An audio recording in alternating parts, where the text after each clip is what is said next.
Legolas, loathed by few, loved by many, and probably the most memeable character from the movies. But did you know that he doesn't really need to sleep?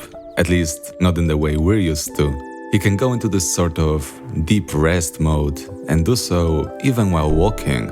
So in this video, let's learn a bit more about the three main aspects of what makes Legolas, Legolas. His history, his personality in various circumstances, and his life philosophy, to see if Mr. Tolkien wanted to tell us something through this character. But before that, let me thank the sponsor of this video, the Lord of the Rings, Rise to War. Let me ask you a question. Have you ever wondered what it would be like living in Middle-earth, exploring new lands, building your own settlement, and even commanding an army? You can do all of that and more in the Lord of the Rings Rise to War, which is an officially licensed game set in Tolkien's universe. That means that you'll meet your favorite characters from the movies and books throughout your journey, and you decide the future of Middle-earth and the One Ring. Your journey starts with choosing a faction, of course, how and with the elves. Then you build your army and battle your way to victory throughout Middle-earth. Two things that really surprised me about the game were, number one, just how many recognizable characters I've encountered, and number two, the quality of the graphics and the music. The soundtrack makes everything you're doing epic. To meet your heroes, build alliances, and try your hand at claiming the One Ring, download the Lord of the Rings Rise to War today via the link below. And now, let's get into Legolas's story. Legolas's story begins, well, we don't really know when, because his exact date of birth and mother's name are never established. We only know that his father is Thranduil, the king of the elves of northern Mirkwood, which makes Legolas the prince. That's why we can also say that the birthplace of Legolas is Mirkwood, and his entire tribe is called the Sindar, meaning grey elves. The only other thing that we know about Legolas's family is that his grandfather, Thranduil's father, was called Orofer and was a refugee from the city of Doriath, which was destroyed by Morgoth at the end of the First Age. We first meet Legolas at the Council of Elrond, which was a meeting held in the year 3018 of the Third Age in Rivendell to determine the fate of the One Ring. Legolas serves as the replacement and messenger of his father and has an order to inform the others of Gollum's escape from the Elvish Guard. Then, Legolas actually volunteers to be a part of the Fellowship of the Ring. Now, while Mr. Tolkien never gave us the info on how old Legolas is at this moment, it is estimated that he's somewhere between 1000 to 2000 years old, maybe a bit more. And remember, Tolkien's elves are immortal, but they can be killed in battle. Now, I think this would be a great time to read a little excerpt from the Book of the Lost Tales Part 2, where Mr. Tolkien describes the physical appearance of Legolas. Quote, "He was tall as a young tree, lithe, immensely strong, able swiftly to draw a great warbow and shoot down a Nazgul, endowed with the tremendous vitality of elvish bodies, so hard and resistant to hurt that he went only in light shoes over rock or through snow, the most tireless of all the Fellowship." We also don't get many clues on what Legolas has been doing before the Council of Elrond, but my guess would be just living his life, training, mainly in archery, disobeying his father from time to time, and definitely living in accordance with nature. Now, what about after the Council of Elrond? Well, I think most of us know the story. He marched with the whole Fellowship towards Mount Doom. Usually, when they marched, Legolas stayed at the back because his superhuman eyesight allowed him to spot danger from miles away.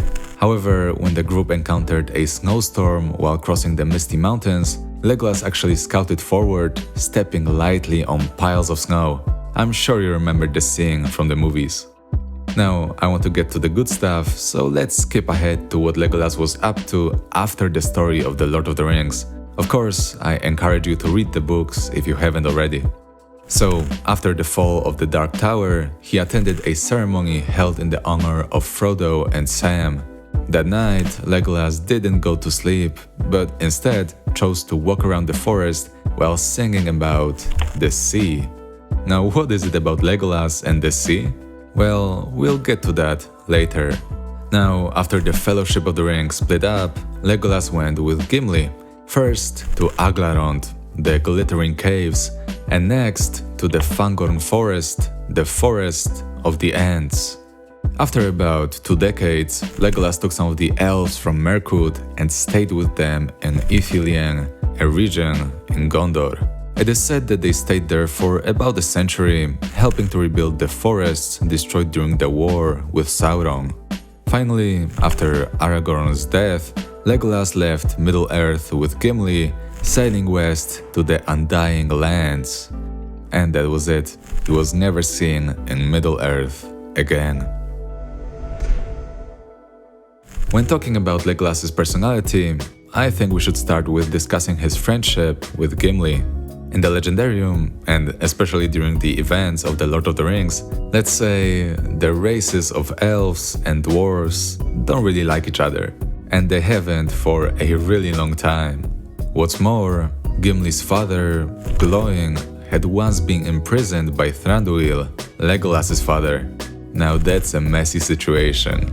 So, with so much prejudice in them, no wonder Legolas and Gimli didn't hit it off instantly. But I think most of us remember them being great friends in the movies or books. So, what happened?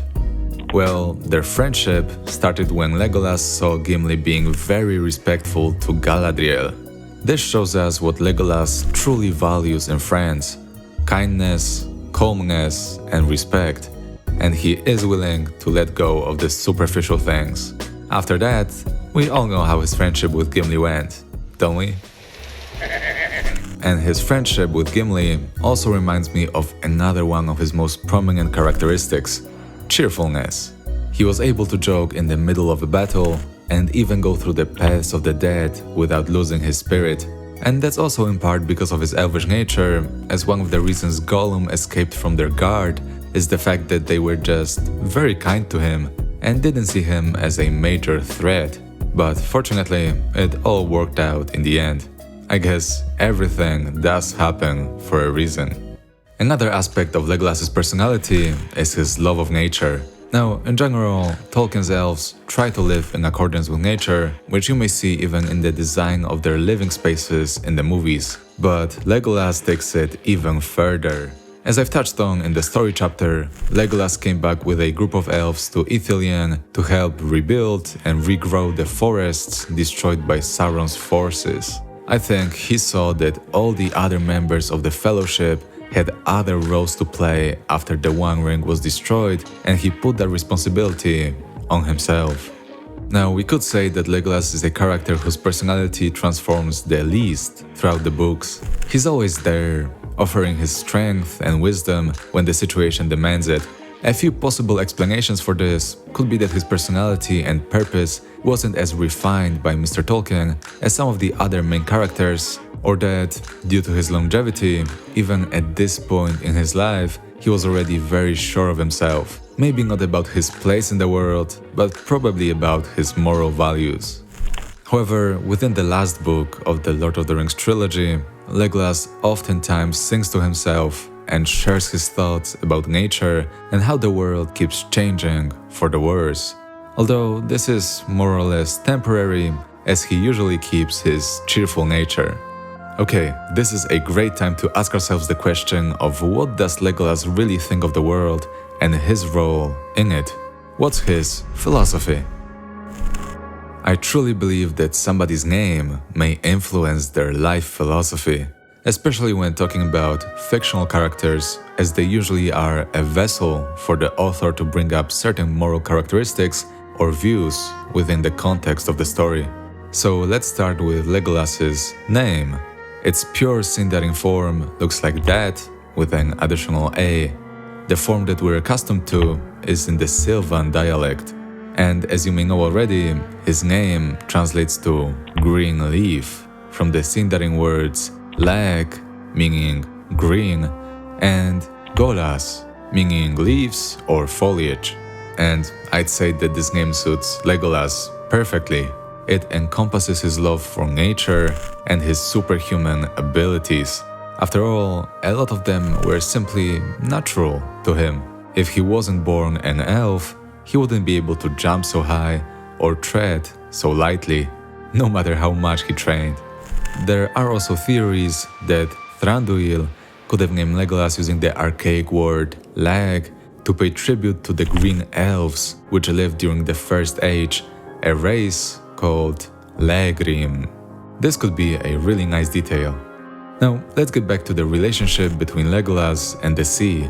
It may seem like just a weird detail, but in reality, it's closer to something like Legolas's destiny.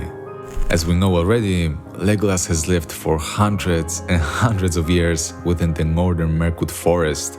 He accepted it as his place. However, when Legolas met Gandalf in the depths of the Fangorn forest, the wizard delivered to him a message from Galadriel. Quote, "Legolas Greenleaf, long under tree, in joy thou hast lived, beware of the sea. If thou hearest the cry of the gull on the shore, thy heart shall then rest in the forest no more." At first, he thought nothing of it, but one day, when he was riding with his company to Pelargir, he saw the view and heard the sound of the sea for the first time, and he was mesmerized.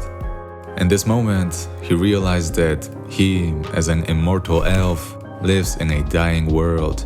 Everything inside of it changes. Seasons come and go, his loved ones die of old age, and even elves die in battle. He started longing for a more fitting place, the Undying Lands, and that's where he inevitably goes. The only thing we can hope for is that when he reminisced upon his life in Middle-earth, he could once again see all the beauty and cheerfulness that it brought him. This was probably Legolas's biggest change throughout the books. He chose his destiny. And at the end of the story, when he was parting with the Fellowship of the Ring, he sang this poem. To the sea, the white gulls are crying. The wind is blowing and the white foam is flying. West, west away, the round sun is falling. Grey ship, do you hear them calling? The voices of my people that have gone before me. I will leave the woods that bore me. So, what's Legolas's role in the story of The Lord of the Rings? Why did Mr. Tolkien put him in it? It's important to notice that Mr. Tolkien was always looking for an elvish character to join the Fellowship of the Ring. After a while, he envisioned the character of Legolas, and I think he's there to serve as a middle ground between some of the characters. For example, at the beginning of the story, Aragorn basically rejects his heritage and the throne that belongs to him. Gimli, on the other hand, like basically all other dwarves, is very proud to be one of them. Legolas, though, doesn't really talk about his past or his heritage. He doesn't really change his moral values throughout the story, but it's not like he's not open to it. Only at the end, after fulfilling his duties, he chooses a new path. In every situation, he simply exists. He's there in the time of need and in the time of celebration. He just is. And we can see this trope in some major philosophies throughout the world, like the ancient Chinese Taoism, for example. And I think Legolas really fits this role. Like water.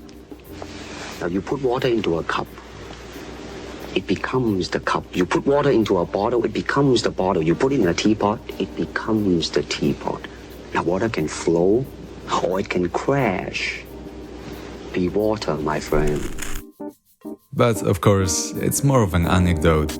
The fact is, Legolas is simply a part of an incredible story that Mr. Tolkien takes us on, and we can learn from him how to live in accordance with nature, how loving we should be to our friends, and how dangerous to our foes. As you may know, I really like Legolas, and I hope that now you understand him more deeply. And that's it. Thank you very much for watching, and if you want to read more about Legolas, I'll leave some of my sources in the description. And also, let me mention again that this video is powered by the Lord of the Rings Rise to War. Check them out on the Google Play Store, the Samsung Galaxy Store, or the App Store. And see you next time. Na Maria.